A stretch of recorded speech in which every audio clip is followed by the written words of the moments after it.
Class 7th Geography Chapter 2 Structure of the Earth.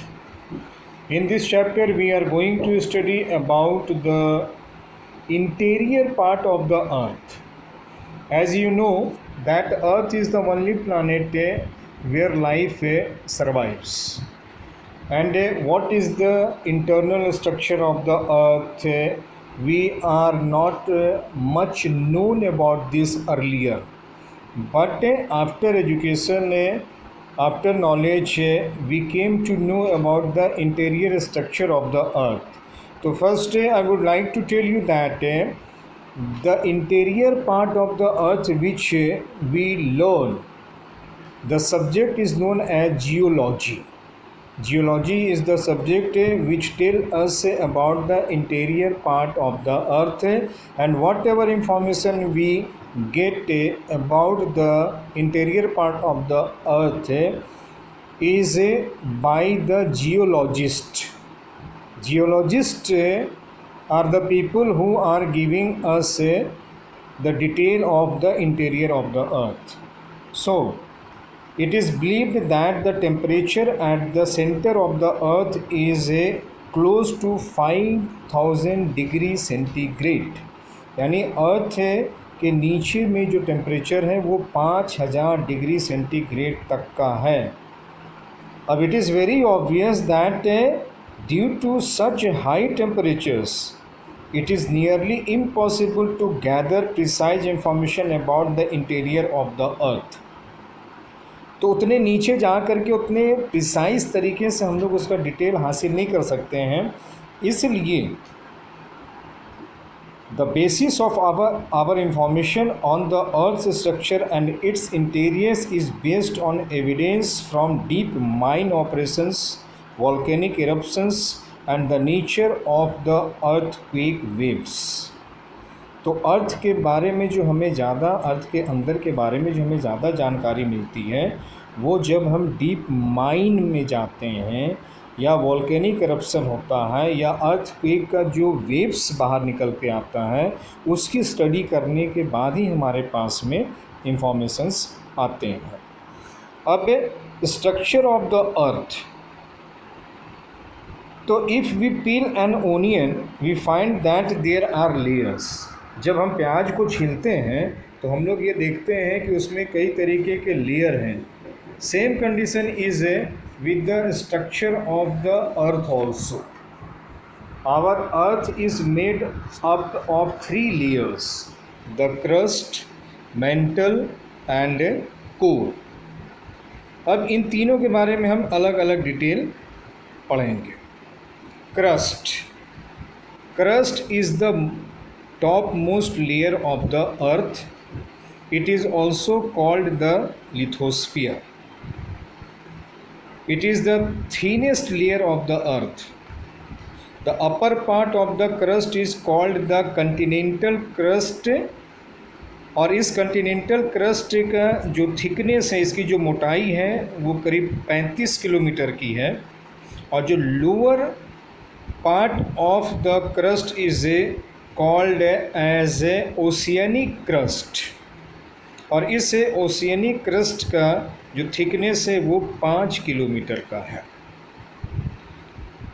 Continental crust is composed of silica and aluminium. Silica and aluminium, that is why it is known as sial. Sial Si of silica and Al of aluminium. The average density of this layer is about 2.7 gram per centimeter cube. Oceanic crust is composed of silica and magnesium. Silica and magnesium, and that is why it is called as SEMA. So SEMA Si, silica Si and magnesium Ma. That is why it is known as SEMA. The average density of this layer is about 3 gram per centimeter cube. The upper crust is a reservoir of minerals. यानी अपर crust का जो हिस्सा है यहाँ पर mineral मौजूद हैं, और जितने भी मिनरल है we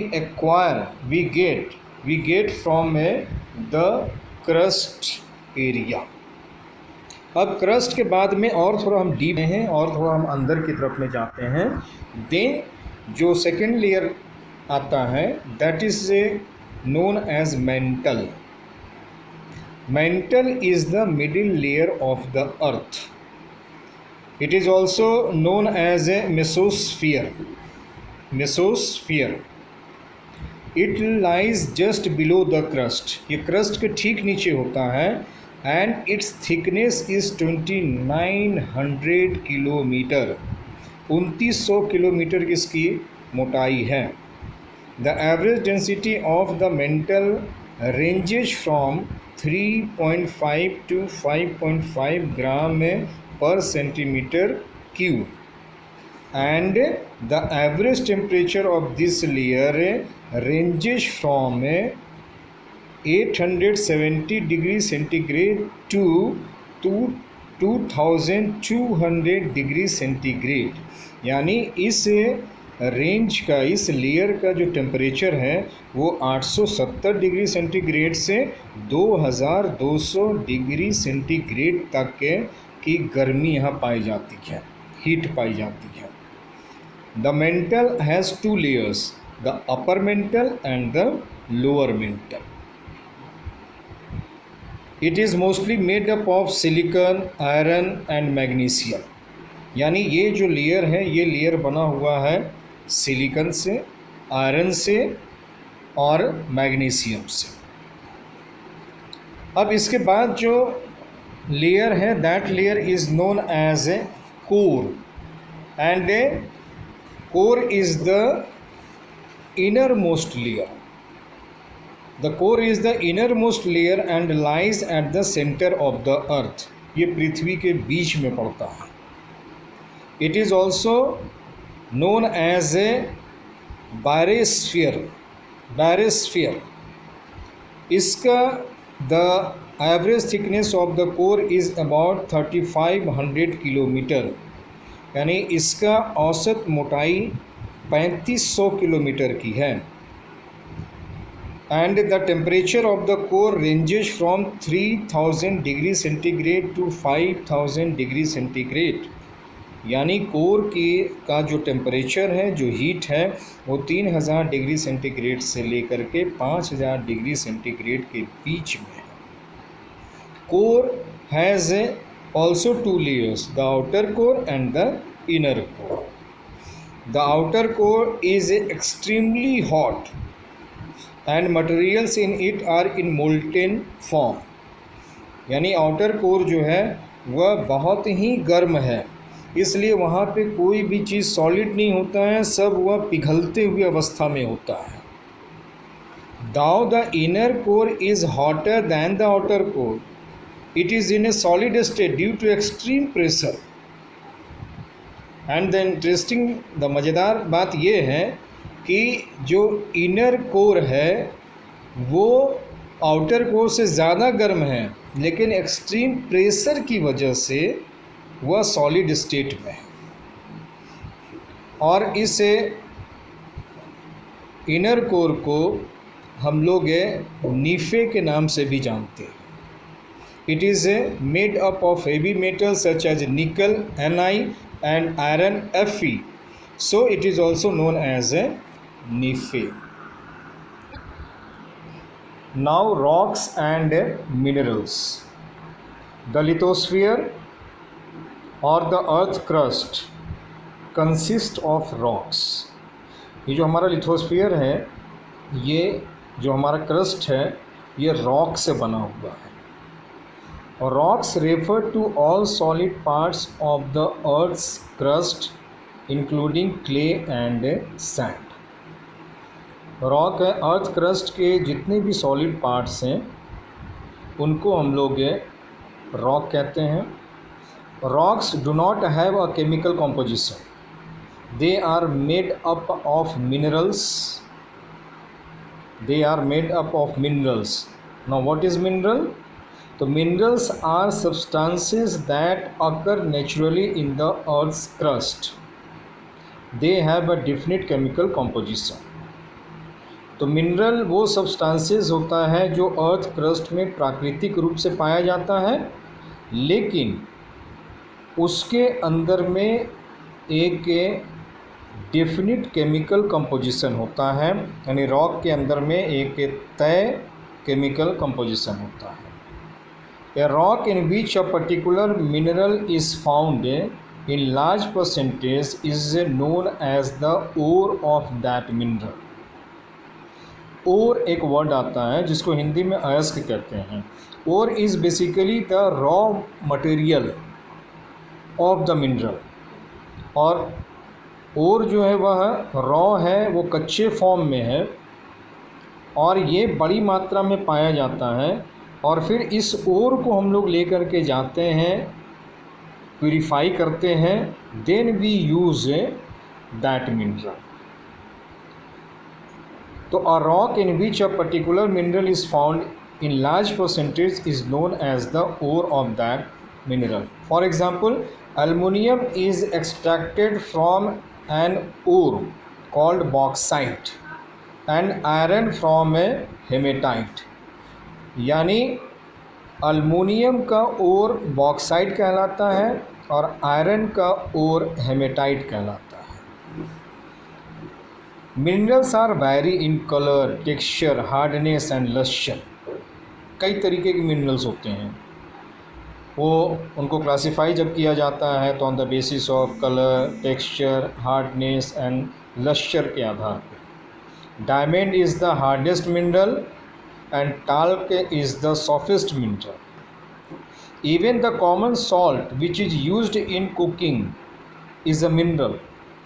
common salt is also a mineral which we use in our kitchen. Now types of rocks. रॉक्स भी कई तरीके के होते हैं। तो on the basis of their mode of formation there are 3 kinds of rocks: igneous rocks, sedimentary rocks and metamorphic rocks. अब इन तीनों को हम लोग अलग अलग डिटेल पढ़ेंगे। Igneous rocks. The word igneous comes from the Latin word ignis, which means fire। तो igneous rock बनता कैसे है? तो igneous rocks are formed as a result of volcanic eruption। तो वॉल्केनिक इरप्शन जब होता है और उसमें से जब मैग्मा निकलता है या लावा निकलता है from the went of the volcano, फिर ये कई 100 सालों में ठंडा होता है, सॉलिड होता है और ये कन्वर्ट कर जाता है इग्नियस रॉक में। Igneous rocks are of 2 kinds: intrusive igneous rocks and extrusive igneous rocks. अब इंट्रूसिव इग्नियस रॉक क्या है? The rocks that cool below the surface of the earth are called intrusive rocks. यानी earth surface के नीचे जा कर के जो रॉक ठंडा होता है उसको इंट्रूसिव रॉक्स कहते हैं। They take longer to cool and form a large crystal. तो ये जाहिर है कि जब वह अर्थ सरफेस के नीचे में जाकर ठंडा होता है तो इसको ज़्यादा समय लगता है ठंडा होने में, और ये बड़े क्रिस्टल से बनाते हैं। Granite and dolerite are the examples of intrusive igneous rocks. दूसरी तरफ में extrusive igneous rock. The rocks that cool on the earth surface are called extrusive igneous rock. यानी वैसे रॉक के वैसा वोल्केनिक के इरप्शन से निकला हुआ मैग्मा या लावा जो अर्थ सरफेस के ऊपर में ठंडा हो जाता है उसको एक्सट्रूसिव इग्नियस रॉक कहते हैं। इन रॉक्स का जो क्रिस्टल होता है वह that are smaller and finer. Basalt and obsidian. Basalt and obsidian are examples of extrusive igneous rocks. अब इग्नियस रॉक की खूबियाँ क्या होती हैं, यानी characteristics of igneous rocks. Point number 1, igneous rocks are hard and compact. Point number 2, they are water resistant as water does not permeate through them. Third, they are primary or basic rocks and hence all the other types of rocks are formed from these rocks. Fourth, these rocks are a storehouse of a large number of minerals such as iron, magnesium, aluminum, gold, silver, etc. तो igneous rock की खूबियाँ क्या होती हैं? तो igneous rock hard होता है, igneous rock water resistant होता है, यानी इग्नियस रॉक के अंदर से पानी नहीं जा सकता है। इग्नियस रॉक प्राइमरी है यानी बेसिक रॉक है और इसी से निकल करके दूसरे रॉक्स बनते हैं। ये वो रॉक्स हैं जिसमें सबसे ज़्यादा मात्रा में मिनरल पाया जाता है। Now second one is a sedimentary rocks. जैसा कि नाम सजेस्ट करता है, sedimentary means these rocks are made of sediments. Now what is sediments? Sediments are the small pieces of rocks formed by the breakdown of existing rocks due to the running water, wind, rain, snow and animals. तो sedimentary rock कैसे बना? तो वो sediment से बना।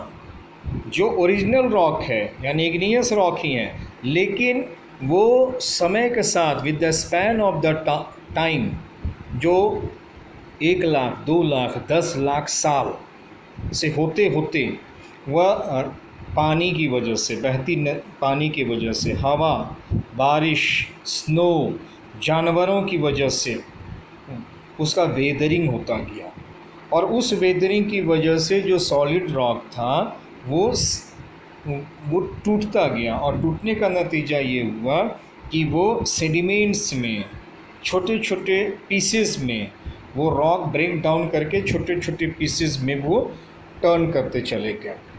As more and more sediments are deposited they become compressed in layers and harden to form rocks.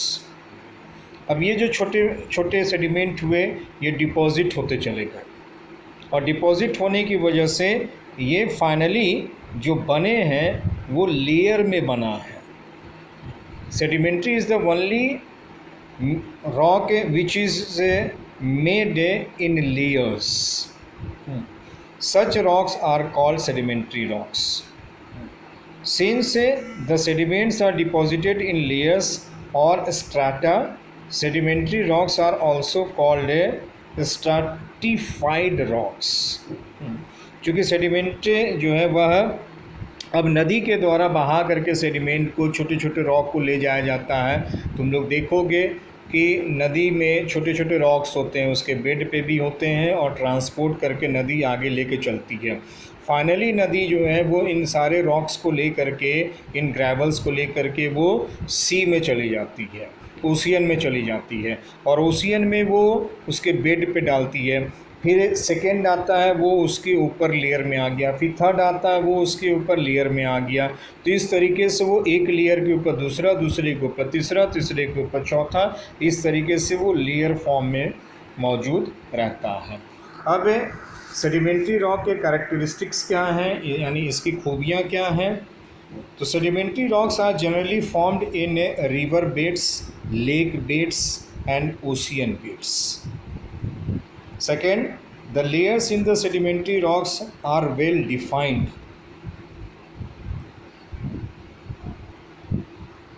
The sedimentary rocks are set in the horizontal layer. Third point is, during the formation of sedimentary rocks, many a time organic matter gets caught between the layers. Over a period of time, this organic matter gets transformed into fossil fuels like petroleum and natural gas. Fossils are also found in the sedimentary rocks. And the fourth and last one is sandstone, limestone, shale, conglomerate and coal are some examples of sedimentary rocks.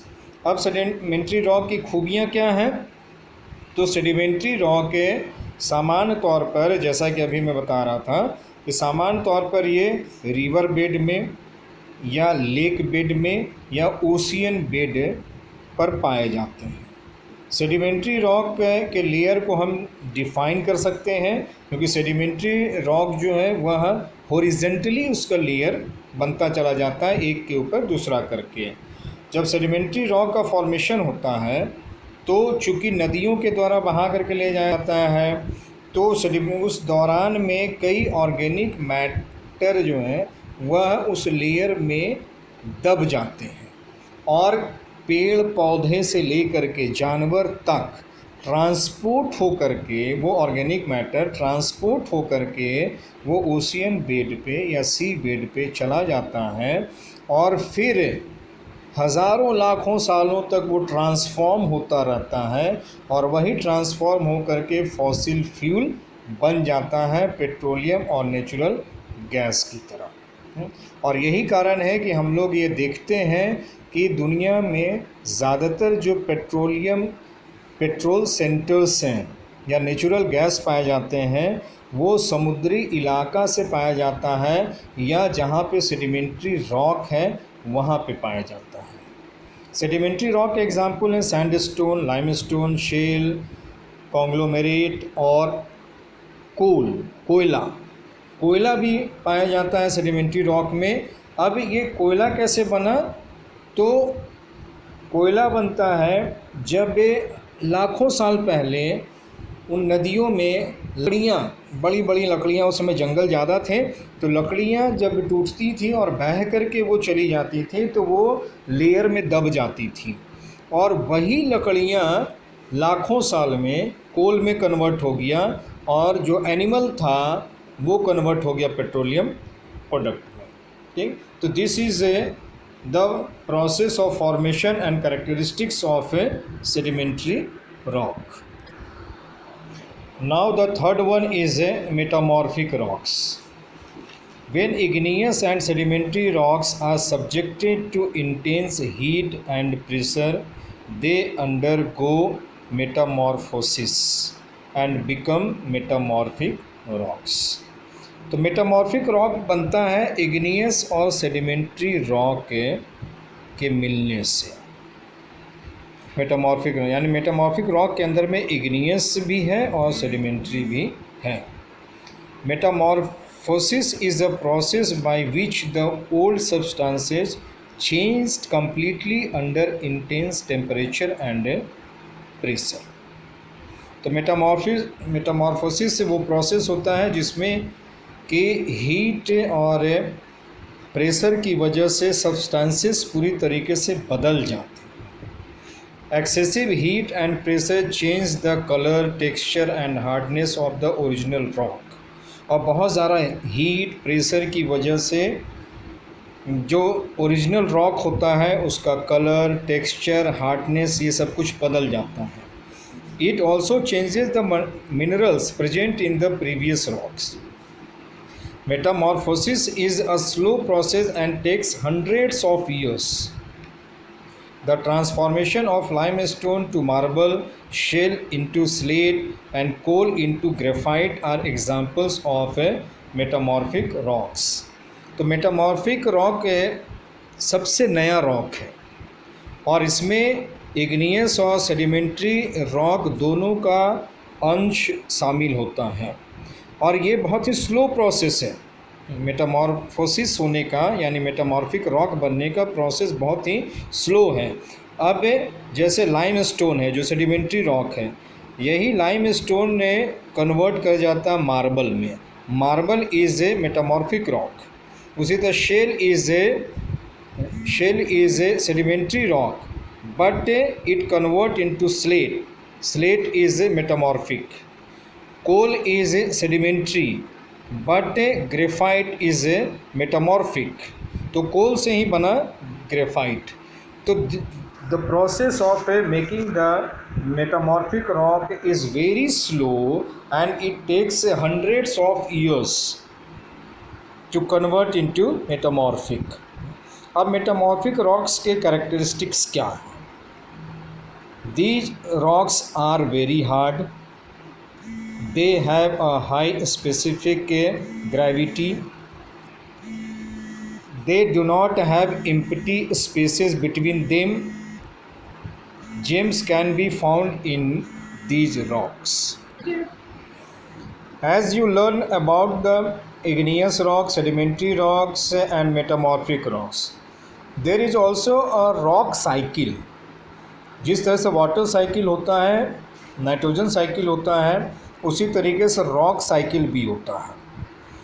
तो just read that magma from the volcanic eruption से flows out, cools and solidifies to form igneous rocks. हम लोगों ने ये पढ़ा कि magma volcanic eruption होता है, मैग्मा बनता है, मैग्मा निकलता है, फिर वो ठंडा होता है, फिर वो सॉलिड होता है, फिर वो इग्नियस रॉक बनता है. Then igneous rocks are basic rocks. These rocks are broken down into sediments resulting in the formation of sedimentary rocks.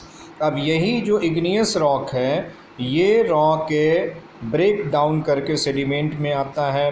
Sediment he sedimentary rocks बनाता है. Now both igneous and sedimentary rocks under intense temperature and pressure transform into metamorphic rock. अब यही igneous और sedimentary rock जो है वह बहुत ही ज़्यादा हीट और प्रेशर की वजह से मेटामॉर्फिक रॉक में ट्रांसफ़र कर जाता है. The rock cycle completes when metamorphic and sedimentary rocks melt under extreme temperature and pressure to form magma, and the magma again flows out when a volcano erupts and forms igneous rocks. This process is known as a rock cycle. तो metamorphic rock बना. अब ये rock cycle complete कैसे हो रहा है? तो जब मेटामॉर्फिक और सेडिमेंट्री रॉक एक्सट्रीम टेम्परेचर और प्रेशर की वजह से जब मेल्ट करता है तो यही मेल्ट करके बन जाता है magma.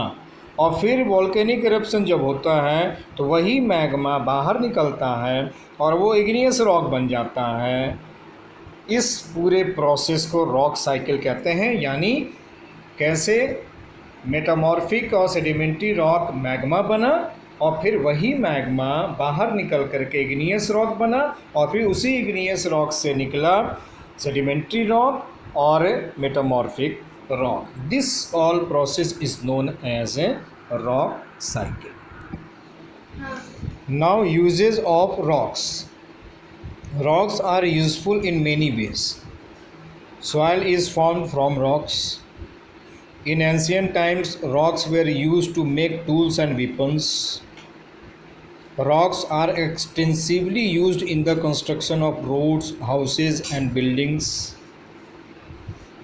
Rocks contain fossil fuels, which are the main source of energy. Rocks contain several minerals. Some rocks are the sources of precious gems and stones. यानी रॉक्स के इस्तेमाल, रॉक्स का, चट्टानों का उपयोग हम कैसे करते हैं? तो मनुष्य के जीवन में चट्टानों का कई तरीके से उपयोग होता है. जो रॉक है उसी रॉक से मिट्टी बनती है, सॉइल बनता है.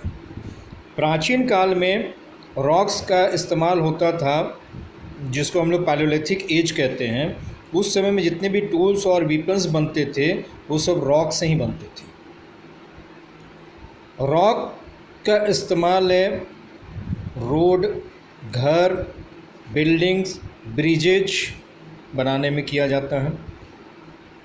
रॉक के अंदर ही फॉसिल फ्यूल होता है जो हमारे एनर्जी का सबसे बड़ा स्रोत है. रॉक्स के अंदर में ही कई तरीके के मिनरल्स पाए जाते हैं. कुछ रॉक्स ऐसे भी हैं जिसमें हमें जेम्स, प्रीसियस जेम्स, स्टोन्स मिलते हैं.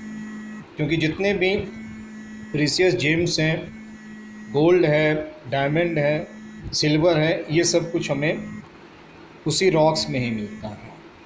तो इस तरीके से you went through the chapter the interior structure of the earth and you learned so many things in this chapter. So how did you feel it? How much you learned? I hope that you understood these things and the way I explained it, you liked it. Thank you.